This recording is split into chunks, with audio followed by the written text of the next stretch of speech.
flawless yung recording natin kanina. Nasira pala yung mic, sayang din yan. So ngayon bibili na ako ng kailangan na sigurong palitan. Kung hindi ko na ito pwede gawin, anong ginagawa mo, boss? Sira ulo. Kung hindi ko siya pwedeng ayusin, siguro bibili na lang ako ng bago. Panginayang din kasi way lalabas to.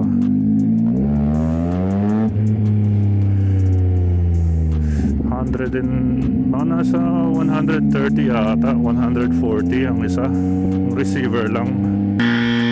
Hindi naman masyadong mahal, pero hindi naman masyadong mura na hindi ako maiiyak. Ngayon na kailangan ko pa ng bagong chain and sprocket. Okay, pasingit. Kasi nalaglag kasi ito yung nung isang gabi nagra-ride ako, nasa bulsa ko lang siya, yung nakaklip lang, parang itong isa ay hindi pala, nasa ano ko pala, nasa back pocket ko pala nakaklip. Akala ko naman parang feeling naman secure, yun pala hindi siya masyadong secure. So nung nagpagas ako, nilagay ko kasi yung susi ko sa same pocket na yung kinlip ko yung receiver. Ngayon pagkatapos ko magpagas, pagkuha ko siguro ng susi ko, parang natulak na siya, pero hindi siya tuluyang natanggal, nalaglag. Nung paglabas ko pa lang ng gas station, tsaka lang siya nalaglag. Kasi nung bumalik ako na-realize ko na pag uwi ko wala pala sa bulsa ko. Nag-panic mode agad ako. So buti na lang malapit lang yung gas station sa bahay. So ngayon binalikan ko dun sa gas station. Tinanong ko yung cashier, sabi ko meron ba akong nalaglag dito? Sabi niya naman wala. So tinignan ko yung gas pump sa ilalim nun, wala din. So paglabas ko lang nung pinaka gas station, nakita ko yung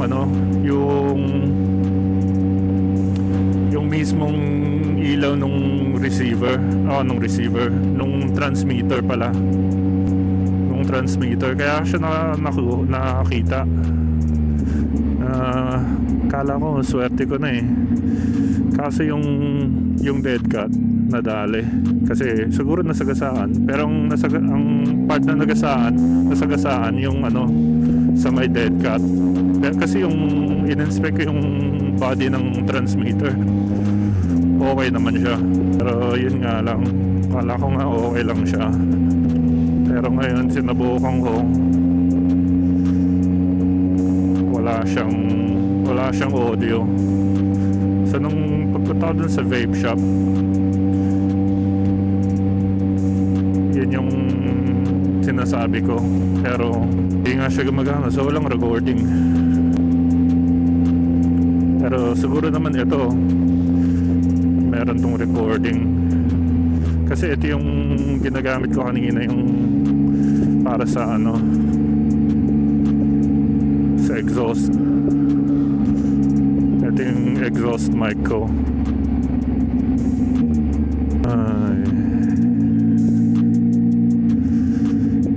Pero gumagana naman kasi siya yung nalaglag. Gumagana, nagte-turn on naman, pero wala pa din.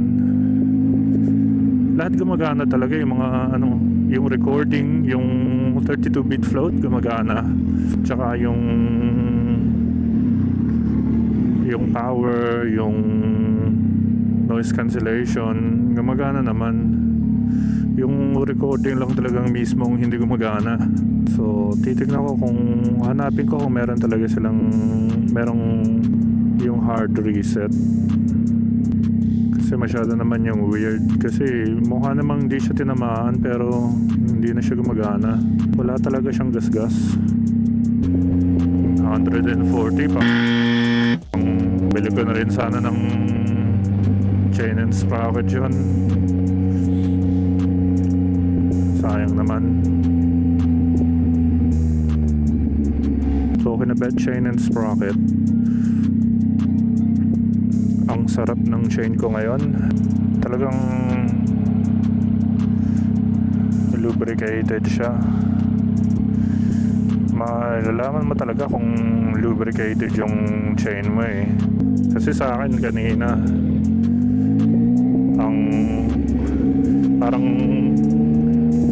ramdam na ramdam talaga na yung chain dry talaga siya.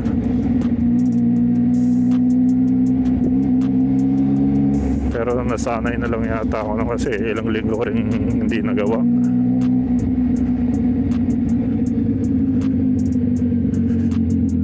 So ngayon inayos ko siya, adjust, tsaka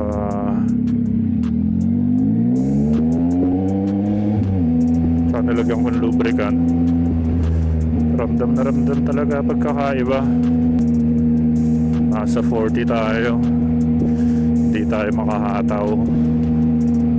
Sabi ko bago itong umpisa ko ng recording, dahil ito palang pinakauna kong vlog, hindi muna ako mag-i-speed. So plan nito, wala muna tayong speed, hina-hina lang tayo. Mas maliit yata yung motor, mas kamote eh. Kasi nung naka 300 ako, talagang kamote riders ako, speeding kahit saan. Uwi ba tayo?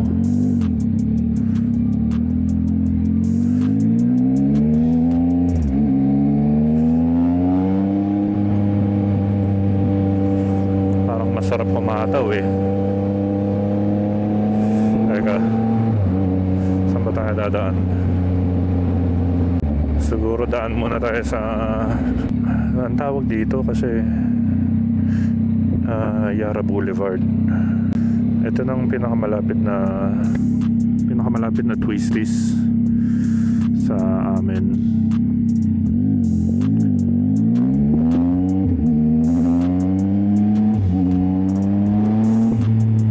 Kasi halos city lang siya. Sa labas lang siya ng city.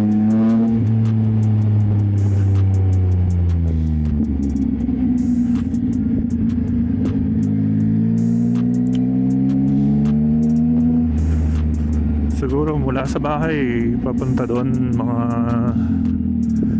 20 minutes lang. Parang ito na yung Marilaki namin sa Melbourne. Ito na pinakamalapit na Marilaki, pero 20 minutes lang. Lapit sa city. Pero hindi ko lang alam kung okay itong camera natin, kasi masyado talagang madilim dun eh. Talagang pitch black. Yung ano lang makikita, yung headlight. Magagalit na si Macy. Sabi ko kukuha lang ako ng vape, tapos uuwi na eh. Hindi, okay lang yan. Expected naman niya yata eh.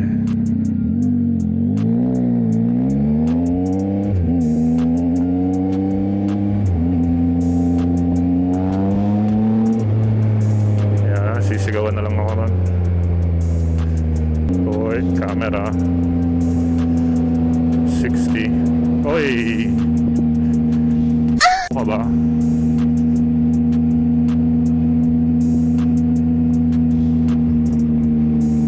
Picture ako ah. Pero okay lang yata, isa lang yung flash eh. Pang check lang yun. Sigurado dali tayo pagka ano yun, pagka dalawang flash.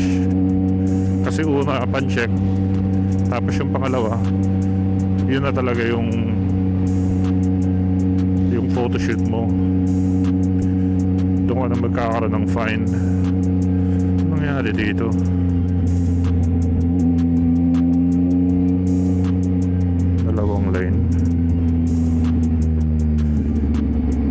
Ay. Sige, bilis. Na mo. Gano'n pa kalaking gap ang gusto mo? Kalimutan ko pang yan na tong headphones ko, kaya pala wala akong wala akong rakrakan sa tenga eh. Sana po hindi malaglag.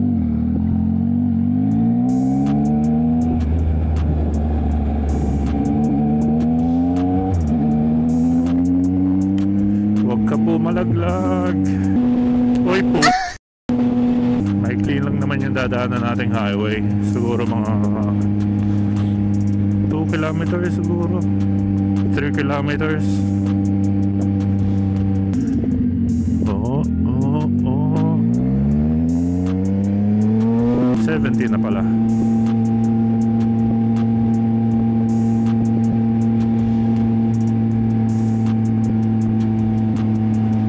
Ano ba ang bagal nyo?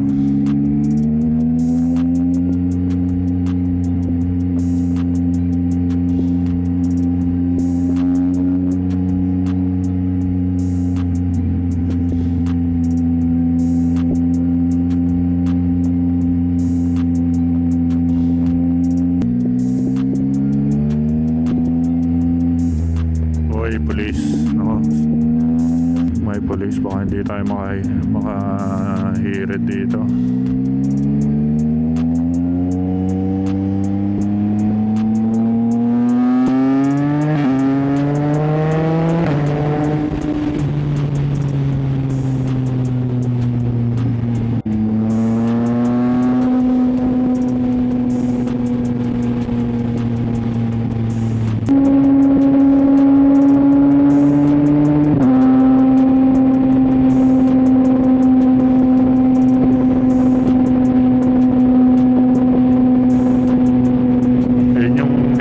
Nating bridge.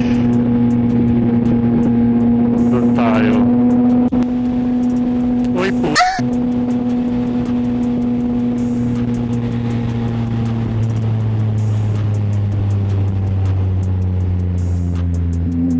Nalaglag yata yung natin.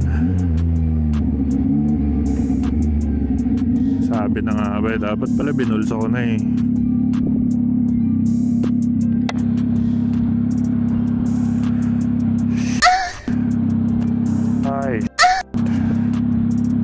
Wala na. Bye bye.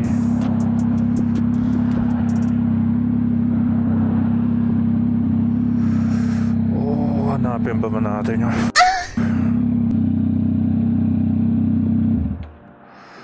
Halika, hanapin natin. Thousands of tears later. Kawawa naman siya.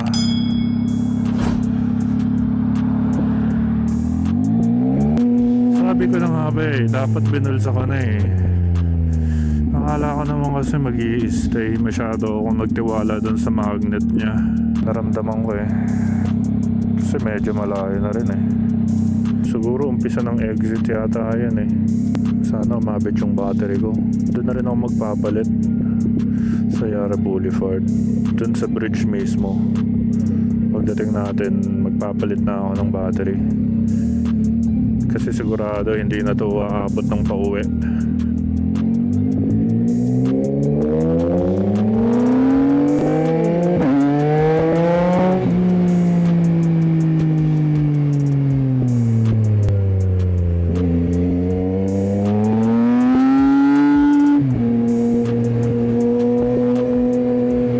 Ito na ang ating Marilaki sa Melbourne.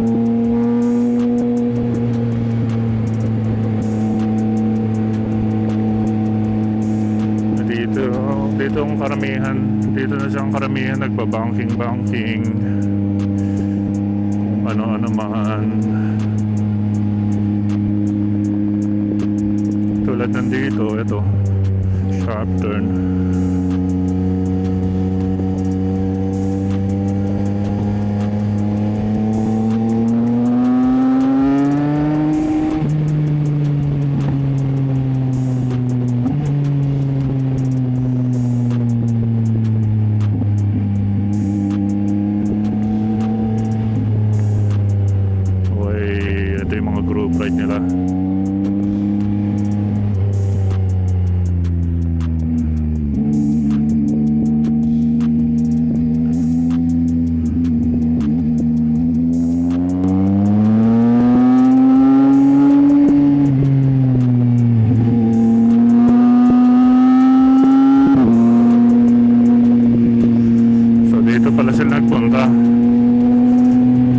nanonood ng TNR every Tuesday.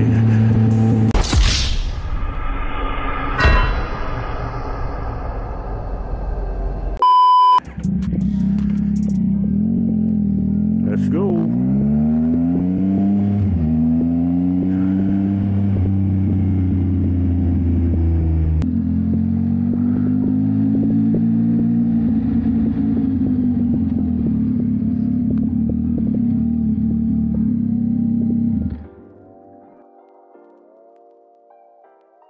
And we're back.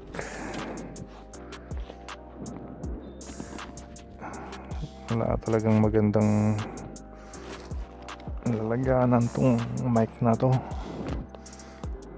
Talagang hirap. Bilisan mo, bro.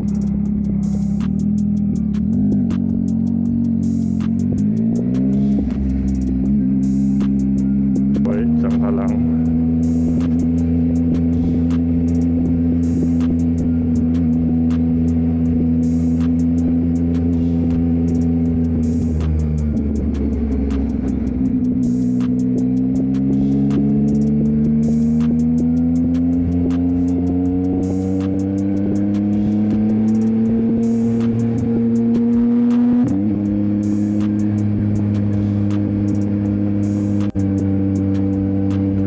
Talagang hanapan ng ibang lalagyanan tong ano, yung mic ko.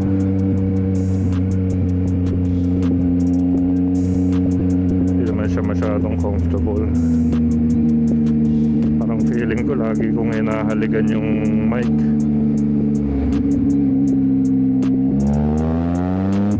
Ang bagal mo.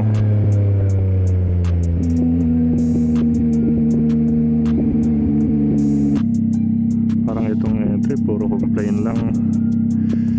Hirap ng buhay. Ay, yung DJI transmitter ko nasira. Ay, ang mahal ng vape.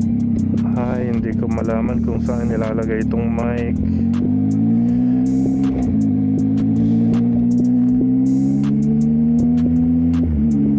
Tsaka itong buisit na low light na to, ang hirap i-adjust.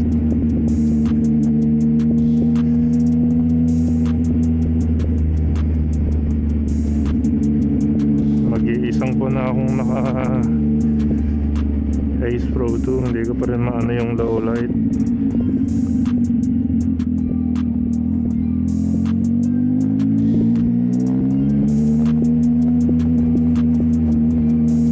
Kasi minsan okay naman yung mga sa ganitong spot, yung maliwanag okay naman. Ang pinaka final na setting na parang ginagamit ko, yung parang sinabi, sumuko na lang ako eh. Sabi ko, ito na, pwede na to. Yung sa ganitong setting ko, pagka maliwanag, okay naman. Ang medyo dehado yung pagka medyo madilim na talaga.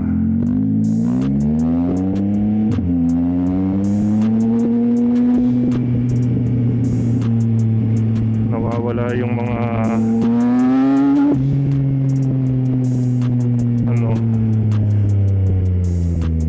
detail ba. Kung di niya alam yung sinasabi ko, panoorin niyo yung unang video ko, makikita niyo yung mga puno parang wala siyang detail, parang ano siya, parang Crayola. Hindi ko lang alam kung paano i-adjust, kasi sinubukan ko na ding lagyan ng sharpness pero hindi rin gumagana. Ang nagagawa lang ng sharpness, lumalala lang yung ano, lumalala yung grain, yung noise. So hindi ko alam. Kaya ang sinusubukan ko na lang yung mga parang preset na filter sa camera, yung mga maliliwanag na preset. So sinubukan ko yung isa kanina, yung pang night talaga, pero masyado namang maliwanag. Yung okay lang yung ano, yung mga mga kalsada. Pero yung mga traffic lights, yung mga street lights, masyadong maliwanag, talagang blown out. So sinubukan ko rin i-adjust yun. So nag-shoot ako yung papunta ko, yun yung setting ko. Ngayon nung pagkatitin ko dun sa vape shop, chinek ko yung footage, pero ang nakita ko, yun nga, masyadong maliwanag yung mga, kahit yung mga headlight, masyado silang maliwanag. So tinry kong i-edit ng mabilisan lang. So binaba ko yung yung mga highlights, ganun, brightness, sinubukan ko lahat, contrast. Ang na-adjust ko sa video, pag pinadilim ko, dumidilim lahat, imbis na dun sa street lights lang, parang hindi apektado. Kaya ngayon, kung meron kayong tips o suggestions para sa your video ng Insta360 Ace Pro 2, i-comment nyo na lang kung meron kayong magandang low light setting. So ngayon, lapit na ako sa bahay. Till next time na lang, ride safe, bye.